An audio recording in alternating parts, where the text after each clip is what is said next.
Why, hello there! Do you know that hydroelectric power can generate laundry machines like these? Or sewing machines like these? Hydroelectric power can even help power your laptop. Come on, let's go learn about it. Hey guys, for our final project, we learned about hydroelectricity. So hydroelectricity is created in hydropower plants. There's a few basic components inside of a hydropower plant that we're going to talk about. The first one is the dam that holds back water, creating a reservoir for it to stay. The second one is the intake, and these are the gates on the dam that pull water through the penstock. Now the penstock is a pipeline that leads to the turbine. And the water gains pressure as it flows through the penstock. The third thing is the turbine. When the water strikes the blades of the turbine, it turns and it gives power to the generator.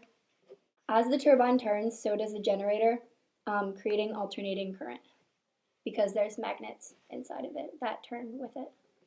The transformer is located inside of the powerhouse, and it converts alternating current into a current with higher voltage. An example of a hydroelectric power plant, one is in Brittany, France. It's called the Rance River Estuary. At high tide, the reservoirs are filled, and in low tide, the water from the reservoirs is generated into energy. This is what it looks like inside a hydropower plant. As you can see, these are the features that we talked about. This is a close-up of the generator, and you can see how that works. The rotor obviously rotates it, and then there's a turbine attached. And then this is an example of a dam system and how that works. The water from the reservoir flows down into the turbines and the generators. So for hydroelectricity, there are many advantages and disadvantages. One advantage is that it does not cause pollution. Another advantage is that it uses renewable sources from nature, so in our case that would be water. Also, it can be cost efficient if small local hydro sites combine storage of water during light loads with electricity production. Continuing on, there are also many disadvantages. It affects the aquatic life in the water because the turbines change the temperature of the water and the oxygen available to aquatic animals that live in the water. Also, it will be a loss of land because the construction of dams require a lot of water, so a lot of land will be taken up of water. And it can be expensive because since it's not really common, it'll be hard to maintain and such, so it's quite expensive. The U.S. does not rely on other countries for energy coming from hydroelectric power, nor is it exceptionally abundant in the United States. As you can see, under the hydroelectricity in the USA category, the U.S. has 96,000 watts of megapower, which may sound like a lot. However, the U.S. generates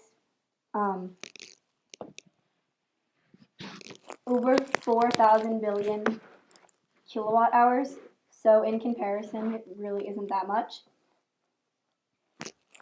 The U.S. currently has over 1,500 hydroelectric power plants, which also isn't that much.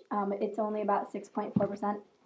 So hypothetically, if you wanted to only use hydroelectric power, you need to build about 25,000 more hydroelectric power plants. At the start of World War I, about 30% of electricity came from hydroelectric power plants. However, this has dropped to about 13% in 2009. It's not really reasonable to have a high amount of these plants just because of the damage they can do to the environment and the cost of building and rebuilding dams constantly. Although hydroelectricity is great, it also affects many taxpayers. The Hoover Dam, which is built on the Colorado River in Nevada, creates much controversy. Because the dams do affect aquatic life, the mussel population is growing rapidly and is causing much damage to the power plants and pipes. Because the population is growing so rapidly, some pipes get clogged and it causes many repairs needed, meaning that taxpayers have to pay more and more. One year, they paid $15 million just to repair all these facilities underground that help with hydroelectricity. And this concludes our project on hydroelectricity. Yay!